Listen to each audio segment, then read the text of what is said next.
السلام علیکم۔ Daily golf Urdu میں خوش آمدید۔ UAE، پاکستان اور دنیا بھر کے ممالک کی تازہ ترین خبروں کے لیے ہمارے چینل کو سبسکرائب کریں۔ متحدہ عرب امارات میں کرونا وائرس کیسز میں مسلسل اضافہ، یومیہ کیسز کی تعداد 1000 سے زائد ہو گئی۔ امارات میں 12 ستمبر بروز ہفتہ کرونا وائرس کے 1007 نئے کیسز ریکارڈ، جبکہ امارات کی وزارت صحت کی جانب سے جاری اعداد و شمار کے مطابق متاثرین کی مجموعی تعداد 78,849 تک پہنچ چکی ہے۔ پچھلے 24 گھنٹوں میں 521 صحت یابیوں کے بعد صحت یابیوں کی کل تعداد 68,984 ہو گئی ہے۔ آج کرونا سے مزید ایک ہلاکت کے بعد ہلاکتوں کی کل تعداد 398 ہو گئی ہے۔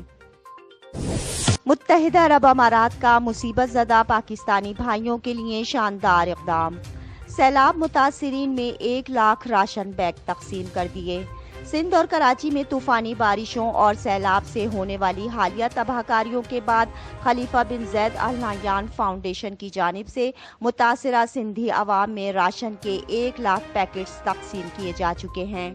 فاؤنڈیشن کی جانب سے یہ امدادی سامان 56 ٹرکوں میں بھر کر لایا گیا تھا، جسے مصیبت زدہ افراد میں موقع پر ہی تقسیم کر دیا گیا۔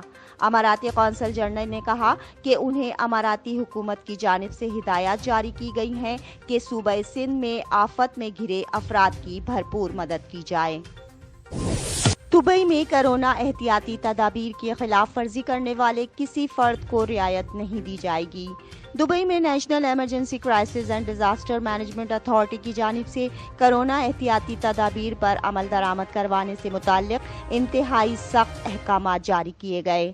اتھارٹی کی سپریم کمیٹی کے سربراہ شیخ منصور بن محمد راشد المختوم نے تمام شہریوں کو کہا کہ وہ اتھارٹیز کی جانب سے متعین کردہ کرونا سے متعلق تمام احتیاطی تدابیر پر عمل کریں۔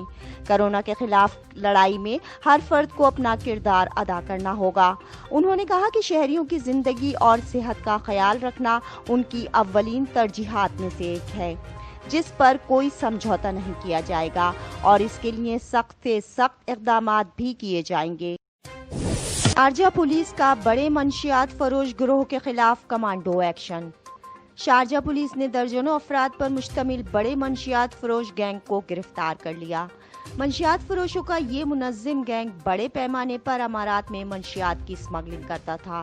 گینگ کے 58 افراد کو مختلف مقامات پر چھاپے مار کر گرفتار کیا گیا، جن کا تعلق ایشیائی ممالک سے ہے۔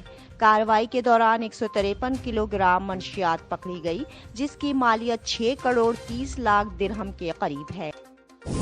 بحرین نے بھی اسرائیل کو تسلیم کرنے کا فیصلہ کر لیا۔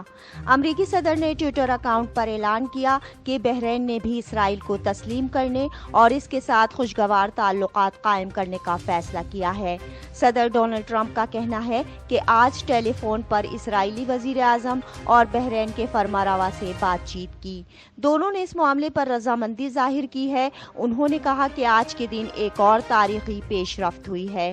ہمارے دو عظیم دوستوں اسرائیل اور بحرین نے امن سمجھوتہ کرنے پر رضامندی ظاہر کی ہے۔ گزشتہ 30 روز کے دوران ایک اور عرب ملک اسرائیل کے ساتھ پرامن تعلقات بنانے پر آمادہ ہو گیا۔ ستوا میں کھانے کی مفت تقسیم کے دوران ہجوم اکٹھا کرنے پر مشہور ریسٹورنٹ بند کر دیا گیا۔ CCCP کی جانب سے سینکڑوں مقامات کی چیکنگ کی گئی ہے۔ گزشتہ روز دبئی کے علاقے ستوا میں ایک مشہور ریسٹورنٹ کو گائیڈ لائنز اور پروٹوکولز کی خلاف ورزی پر بند کر دیا گیا۔ فٹنس سینٹر کے ملازمین نے حفاظتی ماسک بھی نہیں پہن رکھے تھے اور ریسیپشن پر بھی لوگوں کا رش نظر آیا۔ CCCP کے انسپیکٹرز نے خلاف ورزی دیکھ کر موقع پر ہی جرمانے کی سزا سنا دی۔ دبئی میں کرونا احتیاطی تدابیر کی خلاف ورزی پر کریک ڈاؤن۔ دبئی میونسپلٹی نے دیگر علاقوں کی ٹیمز کے ساتھ مل کر کرونا احتیاطی تدابیر کی خلاف ورزی کرنے والوں کے خلاف کارروائی کرتے ہوئے ایک کیفے جبکہ 7 دکانیں سیل کر دیں۔ مانیٹرنگ ٹیمز نے کارروائی کرتے ہوئے کرامہ کے علاقے میں ایک کیفے کو بند کر دیا۔ اتھارٹیز نے دبئی کے مختلف شاپنگ مالز میں احتیاطی تدابیر پر عمل پیرا نہ ہونے والی 7 دکانوں کو جرمانے کیے۔ اب تک کے لیے اتنا ہی. اگلے بلیٹن تک کے لیے خدا حافظ.